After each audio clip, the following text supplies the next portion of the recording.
Telugu version ఈరోజు విడుదల చేసే కార్యక్రమంలో నాతో పాటు మాజీ రాష్ట్రపతి ఆంధ్రప్రదేశ్ ముఖ్యమంత్రి గారు, అదేవిధంగా ఆంధ్రప్రదేశ్ గవర్నర్ అబ్దుల్ నజీర్ గారు, ఒడిశా గవర్నర్ హరిబాబు గారు, అదేవిధంగా త్రిపుర గవర్నర్ ఇంద్రసేనారెడ్డి గారు, మన రాష్ట్ర గవర్నర్ పెద్దలు జిష్ణుదేవ్ వర్మ గారు, అదేవిధంగా కేంద్ర మంత్రి మిత్రులు జి కిషన్ రెడ్డి గారు, అదేవిధంగా భూపతిరాజు శ్రీనివాస్ వర్మ గారు, శాసన మండలి చైర్మన్ గుత్తా సుఖేందర్ రెడ్డి గారు, శాసనసభ చైర్మన్ గడ్డం ప్రసాద్ గారు, మిత్రులు ఆంధ్రప్రదేశ్ మంత్రివర్యులు సత్యకుమార్ గారు, తెలంగాణ రాష్ట్ర ఉప ముఖ్యమంత్రి వర్యులు మిత్రులు బట్టి విక్రమార్క గారు, మిత్రులు మంత్రివర్యులు పొంగులేటి శ్రీనివాస్ రెడ్డి గారు, పొన్నం ప్రభాకర్ గారు, పెద్దలు కేశవరావు గారు, వేదిక మీద ఉన్న చాలామంది భారతీయ జనతా పార్టీ నాయకులు, బండారు దత్తాత్రేయ గారి అభిమానులు, కుటుంబ సభ్యులందరికీ కూడా ఈ సందర్భంగా నా శుభాకాంక్షలు తెలియజేస్తున్నా. మిత్రులారా, ప్రజల కథే నా ఆత్మకథ. దత్తాత్రేయ గారు ప్రజలతో ఉన్న అనుబంధాన్ని అత్యంత సామాన్యమైన ప్రజలతో, అది గౌలిగూడ గల్లీ కావచ్చు, లేకపోతే రామ్నగర్ బస్తీ కావచ్చు, వారు మహారాజ్గంజ్ మొట్టమొదటిసారి శాసనసభ్యులుగా పోటీ చేసినప్పటి నుంచి మొదలు పెడితే వారు సికింద్రాబాద్ పార్లమెంట్ సభ్యులుగా, కేంద్ర రైల్వే శాఖ మంత్రిగా, అర్బన్ డెవలప్మెంట్ మినిస్టర్గా, హిమాచల్ ప్రదేశ్ గవర్నర్గా, ఈనాడు హర్యానా అత్యంత కీలకమైన రాష్ట్రానికి గవర్నర్గా, వారు గౌలిగూడ గల్లీ నుంచి హర్యానా గవర్నర్గా సుదీర్ఘమైన ప్రయాణంలో ఎన్నో హోదాలను, రాజకీయంగా ఎన్నో ఒడిదుడుకులను చూశారు. కానీ ఏ రోజు కూడా వారు ప్రజలతో సంబంధాలను కోల్పోలేదు. వారు కేంద్ర మంత్రిగా ఉన్నప్పుడు కూడా ఢిల్లీకు పార్లమెంట్ సందర్భంలో వెళ్ళినా 2-3 రోజుల కంటే ఎక్కువ అక్కడ ఉండేవాడు కాదు. శుక్రవారం వస్తే మళ్ళీ హైదరాబాద్కే వచ్చి చిన్న షాప్, లోకల్ కార్పొరేటర్ కూడా ప్రారంభోత్సవానికి రావడానికి వెనక ముందు చేస్తే పెద్దలు దత్తాత్రేయ గారు వచ్చి చిన్న గల్లీలలో పాండప్ప కూడా పేదవాడు ప్రారంభించుకుంటున్నంటే దత్తాత్రేయ గారు వచ్చి ప్రారంభించేవాళ్ళు. ఇదే నాకు వారితో ఉన్న 40 సంవత్సరాల అనుబంధంలో 40 సంవత్సరాల నుంచి దత్తాత్రేయ గారిని చాలా దగ్గరగా నేను వారిని చూస్తున్నా. ఇంతకుముందు రాణి రుద్రమ గారు చెప్పినట్టు దత్తాత్రేయ గారి కుటుంబంతో, పెద్దలు కిషన్ రెడ్డి గారి కుటుంబంతో నాకు చాలా సన్నిహిత సంబంధాలు ఉన్నాయి. అది అందరికీ తెలుసు. నేను మొన్న నీతి ఆయోగ్లో పాల్గొన్నప్పుడు ప్రధానమంత్రి గారితో మధ్యాహ్నం భోజన వేదిక మీద కూర్చున్నప్పుడు వారు చంద్రబాబు నాయుడు గారిని చూపించి ఆప్కే సాథీ ఇద్దర్ హే అని అంటే నేను చెప్పా, నేను స్కూల్ మీ దగ్గర చదువుకున్నా, కాలేజ్ ఆయన దగ్గర చదువుకున్నా, ఇప్పుడు ఉద్యోగం రాహుల్ గాంధీ గారి దగ్గర చేస్తున్నా. సో నాకు మీ దాంట్లో కూడా అందరితో పరిచయం ఉందని, ముఖ్యంగా ఈ వేదిక మీద ఉన్న ఇంతకుముందు శ్రీనివాస్ వర్మ గారు చెప్పిన భారతీయ జనతా పార్టీ రాష్ట్ర అధ్యక్షుల గురించి, ఆ రాష్ట్ర అధ్యక్షులు అందరితో నాకు సన్నిహిత సంబంధాలు ఉండేవి. ఇప్పుడు సరే రాజకీయంగా భిన్న ప్రయాణం, కానీ వ్యక్తిగత సంబంధాలలో ఎప్పుడూ లోపం కానీ, ఎప్పుడూ ఆ సంబంధాల విషయంలో దాచిపెట్టాలన్న ఆలోచన కానీ చేయలేదు. ఎందుకు అంటే వారందరితో నాకున్న ప్రత్యేకమైన అనుబంధం. ఈరోజు తెలంగాణ రాష్ట్ర ముఖ్యమంత్రిగా మా మంత్రివర్గ విస్తరణ కార్యక్రమం ఉన్న మంత్రివర్గ విస్తరణ కార్యక్రమం చూసుకొని మంత్రివర్గ ప్రమాణ స్వీకారం చేసిన మా మంత్రులను కూడా మళ్ళీ రేపు కలుద్దాము. నాకు గవర్నర్ గారికి ఇద్దరికీ దత్తాత్రేయ గారి పుస్తకావిష్కరణ కార్యక్రమం ఉన్నది, అక్కడికి వెళ్ళాల్సిందే అని చెప్పి సరాసరి గవర్నర్ భవన్ నుంచి గవర్నర్ దత్తాత్రేయ గారి పుస్తకావిష్కరణకు రావడం జరిగింది. ఈరోజు రాజకీయాలలో ఒక్కసారి కార్పొరేటరు కౌన్సిలర్ అయితేనే వాళ్ళ జీవన శైలి విధానంలో చాలా మార్పు, ప్రజల సంబంధాలలో ఒక భిన్నత్వాన్ని ప్రదర్శించే పరిస్థితులు ఉన్నాయి. కానీ దత్తాత్రేయ గారిని చూసి నేర్చుకోవాలి. అజాతశత్రు అనే పదాన్ని మనం పుస్తకాలలోనే చదువుకుంటాం. కానీ బండారు దత్తాత్రేయ గారిని చూసినప్పుడు ఆ పదము 100% వారికి సరిపోతుంది. జాతీయ రాజకీయాలలో అటల్ బిహారీ వాజ్పేయి గారికి ఉన్న గౌరవం రాష్ట్ర స్థాయి రాజకీయాలలో బండారు దత్తాత్రేయ గారికి ఉంది అని చెప్పి మనం ఈరోజు గుర్తు చేసుకోవచ్చు.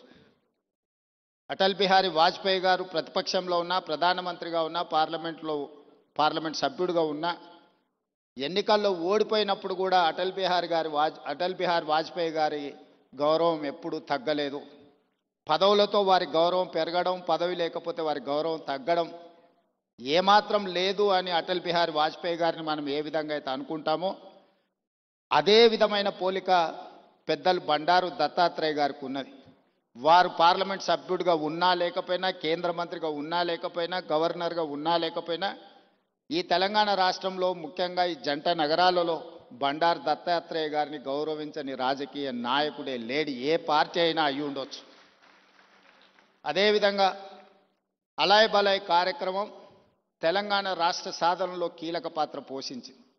నాకు తెలిసి 19 సంవత్సరాల నుంచి బండారు దత్తాత్రేయ గారు నిర్వహించే అలాయ్ బలాయ్ కార్యక్రమం తెలంగాణ ఉద్యమానికి ఒక స్ఫూర్తిగా పనిచేసింది.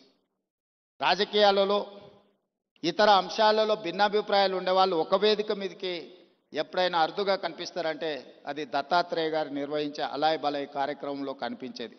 ఈరోజు వారి పుస్తకావిష్కరణలో ఈరోజు ఇంతమంది గవర్నర్లను ఒక వేదిక మీద నేను ఎప్పుడు చూడలే.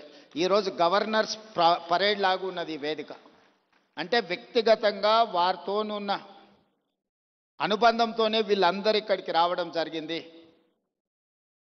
తెలంగాణ రాష్ట్ర ప్రభుత్వంలో కాంగ్రెస్లో ఉన్న మంత్రివర్గం మొత్తం ఇక్కడనే ఉంది. మంత్రివర్గ సమావేశం నేను ఇక్కడనే పెట్టుకోవచ్చు అన్నట్టుగా ఉంది. ఎందుకంటే ఎవరు కూడా దత్తాత్రేయ గారిని భారతీయ జనతా పార్టీ నాయకుడనో లేకపోతే భారతీయ జనతా పార్టీ కార్యక్రమానికి పోతున్న భావన లేదు.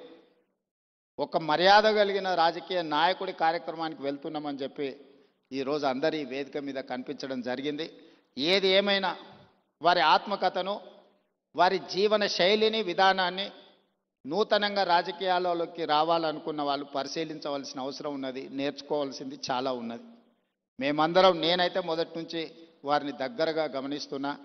హైదరాబాదులో పి జనార్దన్ రెడ్డి గారు, బండారు దత్తాత్రేయ గారు పేదల గుండెల్లో చిరస్థాయిగా ఉంటారు. ఎవరికి ఏ కష్టం వచ్చినా, ఎవరికి ఏ బాధ ఉన్నా అది తీరుతుందో తీరదో తెలియదు, కానీ కష్టం వచ్చినప్పుడు వాళ్ళకు గుర్తొచ్చే నాయకులు ఇద్దరి జంట నగరాలలో, ఒకరి పి జనార్దన్ రెడ్డి అయితే, 2 బండారు దత్తాత్రేయ గారు. మేము వెళ్ళి చెప్పుకోవచ్చు, మేము కలవచ్చు, మేము ఎప్పుడు వెళ్ళినా నాయకుడు కలుస్తాడు, మా సమస్య వింటాడు, అధికారులకు ఫోన్ చేస్తాడు. ఇంకొక విషయం కూడా తెలియాలి, ఈ కాలంలో ఒక్క లెటర్ మీద సంతకం పెట్టి ఇవ్వాలి అంటే నాయకులు భయపడే పరిస్థితులు. కానీ ఆనాడు దత్తాత్రేయ గారు వందలాది లెటర్లు తిరుపతి దర్శనానికి సంతకాలు పెట్టి మా అందరికి ఇచ్చేటోడు. ఎప్పుడు మా దగ్గర పుస్తకాలు ఎలాగూ ఉండేటి. దత్తాత్రేయ గారు ఎంపీగా సంతకం పెట్టి రైల్వే రిజర్వేషన్ కూడా, ఇప్పుడంటే విమానాలు వచ్చినాయి, కార్లు వచ్చినాయి, ఒకప్పుడు రైల్వే రిజర్వేషన్ అనేది కూడా చాలా ముఖ్యం.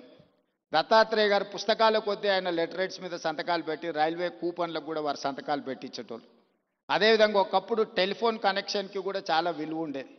గ్యాస్ సిలిండర్కి చాలా ప్రాధాన్యత ఉండేది. ఇవన్నీ కూడా వచ్చినెంబడే కార్యకర్తలకు రాసి ఇచ్చేసి అన్నీ పంచిపెట్టేసి బాధ్యత తీరినట్టుగా వ్యవహరించేవాడు బండారు దత్తాత్రేయ గారు. ఇప్పుడు వాటికి ప్రాధాన్యత లేకపోయి ఉండొచ్చు, కానీ ఆ రోజుల్లో వాటికి చాలా ప్రాధాన్యత ఉండేది. కానీ వారు ఏ రోజు కూడా కార్పొరేట్ బిజినెస్ వాళ్ళకి ఇవ్వలే, సామాన్యమైన కార్యకర్తలకు ఇచ్చేటోడు బండారు దత్తాత్రేయ గారు. లిస్టు రాసుకొని మొదటి నుంచే పార్టీలు ఎవరు ఉన్నారు, లేకపోతే ఆర్గనైజేషన్లో సంఘంలో కానీ స్వయం సేవక సంఘ కార్యకర్తలు ఎవరైనా మొదటి నుంచే సంఘాన్ని నమ్ముకొని ఉన్నవాళ్ళు ఎవరున్నారు, ఇట్లా ఒక్కరొక్కరిని వారు గుర్తుపెట్టుకొని రాసుకొని వచ్చిన కూపన్లను వాళ్లకు ఇచ్చి పిలిచి ఇచ్చేవాడు.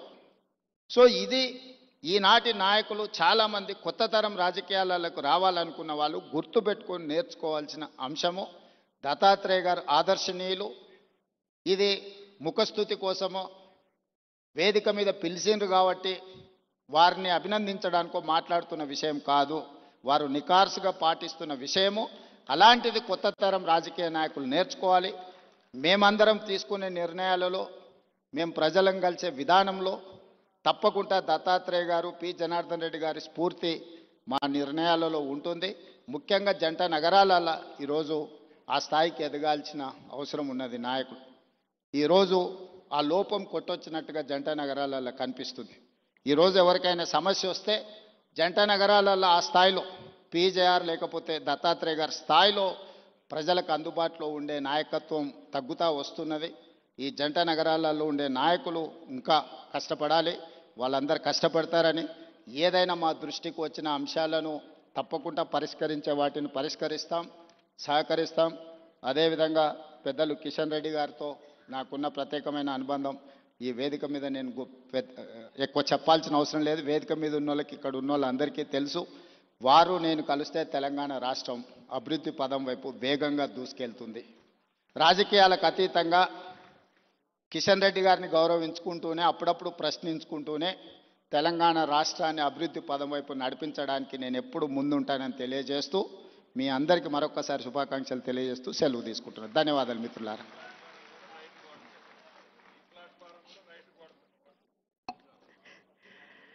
ధన్యవాదాలు ముఖ్యమంత్రి రేవంత్ రెడ్డి గారికి. అలాగే వారిచ్చినటువంటి సందేశం పార్టీలకు అతీతంగా రాష్ట్రాన్ని అభివృద్ధి పదంలో ముందుకు తీసుకెళ్లడానికి అందరికీ అందుబాటులో ఉంటానని, అందరి రిక్వెస్ట్లను కూడా పరిగణనలోకి తీసుకుంటామని వారు చెప్పడం అనేటువంటిది నిజంగా కూడా ప్రజాస్వామ్య స్ఫూర్తికి నిదర్శనం. వారికి ముందే నిర్దేశించబడినటువంటి కార్యక్రమాలు, దయచేసి అతిథులంతా కూర్చోవాలి. మనకు గవర్నర్ జిష్ణుదేవ్ వర్మ గారు మాట్లాడేది ఉంది. అలాగే దత్తాత్రేయ గారి అమూల్యమైనటువంటి అనుభవాలు ఈ పుస్తకం గురించి కూడా మనం ఇంకా వినాల్సి ఉంది. కాబట్టి ముఖ్యమంత్రి వర్యులు మరియు పొంగులేటి శ్రీనివాసరెడ్డి గారు, పొన్నం ప్రభాకర్ గారు, మల్లు భట్టు విక్రమార్క గారు వారికి ముందే నిర్దేశించబడి ఉన్నటువంటి కార్యక్రమాల నేపథ్యంలో వారు కొంత ముందుగా వెళ్ళవలసి వస్తోంది. వారికి ఈ కార్యక్రమానికి విచ్చేసి వారి అమూల్యమైనటువంటి సందేశాన్ని ఇచ్చినందుకు వారికి ధన్యవాదాలు.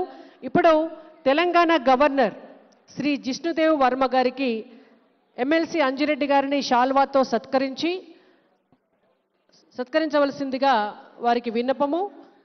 దత్తాత్రేయ గారి కుటుంబ సభ్యులు వారికి మొమెంటోను బహూకరిస్తున్నారు.